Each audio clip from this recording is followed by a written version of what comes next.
Welcome to my channel Tej Classes. In the previous video, we have studied about Kepler's 3 laws of planetary motion. In this video, we will start Newton's universal law of gravitation. What is the Newton's law? केप्लरनी मांडलेल्या law वरून न्यूटननी आपला universal law of gravitation मांडला. आता मग आपण या व्हिडिओमध्ये न्यूटनचा law तर बघायचाच आहे, पण केप्लरच्या लॉचा न्यूटननी काय स्टडी केला हे सुद्धा आपण पाहायचे. आता Newton's universal law of gravitation काय सांगतो बघा हा law. Every object in the universe म्हणजे विश्वातली प्रत्येक वस्तू अट्रॅक्ट्स एव्हरी अदर ऑब्जेक्ट दुसऱ्या प्रत्येक वस्तूला स्वतःकडे खेचते विथ अ डेफिनाइट फोर्स एका ठराविक बलानं खेचत असते. This force is directly proportional आणि हे जे बल असतं अट्रॅक्शनचं तर ते directly proportional to the product of masses of the two object and inversely proportional to the square of distance between them. आता ह्याचं आधी आपण एक्सप्लेनेशन पाहू. Two bodies having mass m1 and m2. They attract each other by force F. The distance between their center is D. Then force of attraction is directly proportional. Force of attraction between these two bodies is directly proportional to the product of their masses.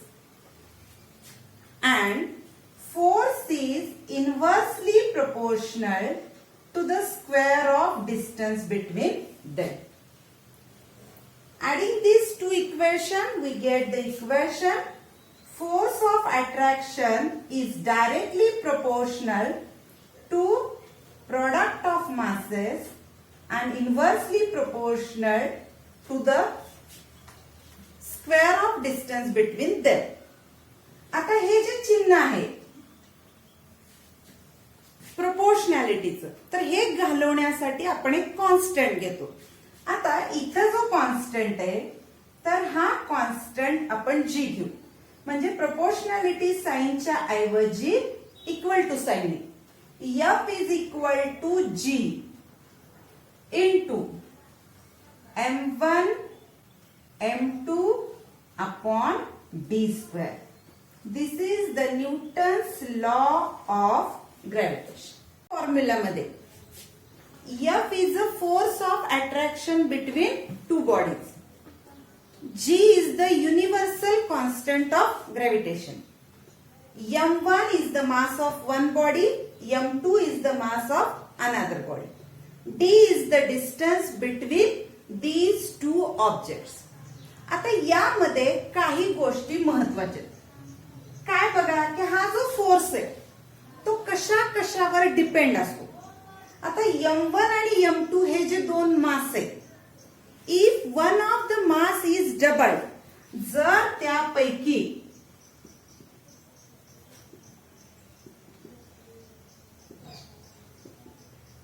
एकाच जरी मास आपण दुप्पट केलं the force is also doubled तर त्यातला force of attraction सुद्धा double होतो. आणि सेकंड थिंग काय if the distance between two object is double म्हणजे जर अंतर डबल केलं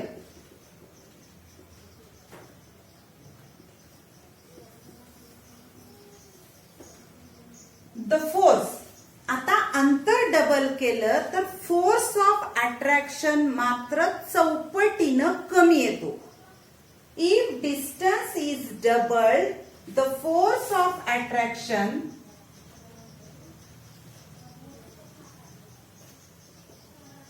is decreased by factor 4. 4 पटीनं हे अट्रॅक्शन कमी आहे. आता आपण कन्सिडर केलं की हे जे दोन ऑब्जेक्ट आहेत हे स्पेरिकल असतील, वर्तुळाकार, तर त्याच्यामधलं जे डिस्टन्स आहे तर ते त्यांच्या सेंटर मधलं डिस्टन्स असतं. आणि जर समजा या वस्तू स्पेरिकल नसतील, इरेग्युलर शेपच्या असतील, तर आपण त्यांचा सेंटर हा देअर मास ऑफ सेंटर धरणार आणि मग त्याच्यामधलं अंतर म्हणजे डी हे गृहीत धरणार. म्हणजे आता या सूत्रावरून काय काय क्लिअर झालं बघा आपल्याला. सूत्र कशाबाबत आहे तर Newton's universal law of gravitation. आणि या बाबतीत F is a force of attraction between two bodies in the universe. F is equal to G into M1 M2 upon D square, where G is the universal constant of gravity. आता या G चं unit काय आहे आणि या G चं unit कसं निर्माण करायचं, G ची व्हॅल्यू काय आहे तर ते आपण बघूया. आता या सूत्रावरून आपण आधी G ची व्हॅल्यू काढू. आता बघा, गणिती सूत्रानुसार G is equal to F into D square upon M1 into M2. आता G ला आपण कॉन्स्टंट म्हणले, मग G ची जे याच्यावरून SI युनिट आहे ते कसं काढायचं बघा. तर F is denoted, F denotes force. फोर्सचं आपल्याला माहिती आहे की SI युनिट आहे न्यूटन. त्याच्यानंतर D म्हणजे काय तर अंतर, त्याचं आहे metre square upon M1 M2 हे मास दाखवतात म्हणजे kg multiply by kg equal to kg square, which is equal to Newton meter square per kg square. हे कशाचं युनिट झालं SI युनिट तर ग्रॅव्हिटेशनल कॉन्स्टंट. आणि याची व्हॅल्यू किती आहे बघा तर G is equal to 6.673 newton metre square per kg square. This is the value of G. आणि हीच व्हॅल्यू कॉन्स्टंट दरवेळी हीच व्हॅल्यू घेतली जाते.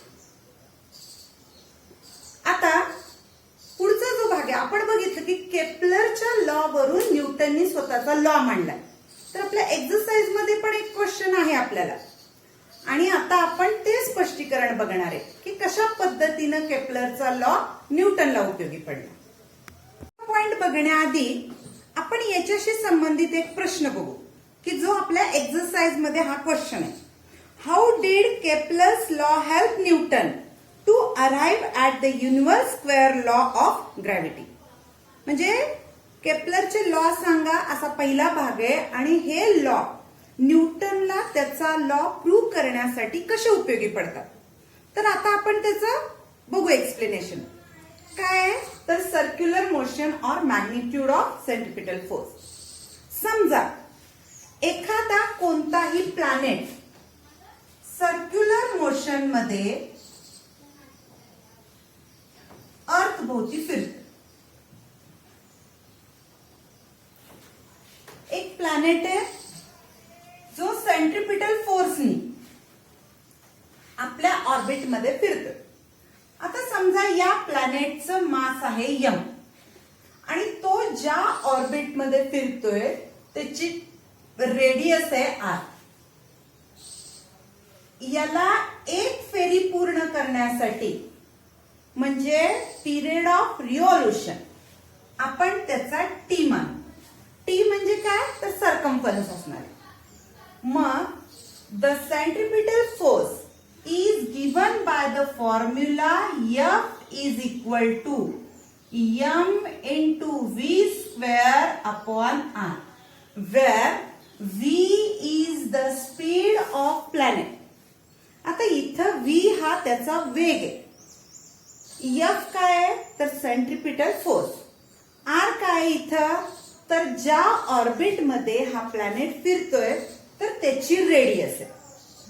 आता बघा आपल्याला माहित आहे सूत्र काय की v is the speed of the planet. v is given by formula distance upon time. Here distance traveled by planet is its circumference, means it is given by 2 pi r, and the time is time for taking revolution t. मग आता हा झाला formula number 1, हा झाला formula number 2. Put the value of v in formula first. Put the second equation value of second in 1.